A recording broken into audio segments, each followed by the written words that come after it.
The question says we should find dy dx of what tan 3x plus 2. First of all, what we are going to do is y is not given. We are going to say let y equals to what tan 3x plus 2. And whenever we have this kind of question, we are going to use chain rule. And recall that chain rule states that what dy dx is equals to what dy du times du dx. We say let our y equals to what tan u from here. Then our u will now become the function in front of tan, which is 3x plus 2. Our u is equals to what 3x plus 2. Dy du, the derivative of tan is what sec² u.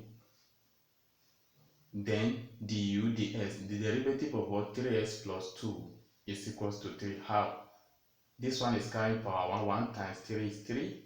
Then you take away minus 1. 1 minus 1 is 0. Any number raised to power 0 is 1. So 3 times 1 is what? 3. The derivative of a constant is 0. Why is it a constant? Because it's not carrying letter s at the back. So du ds is 3.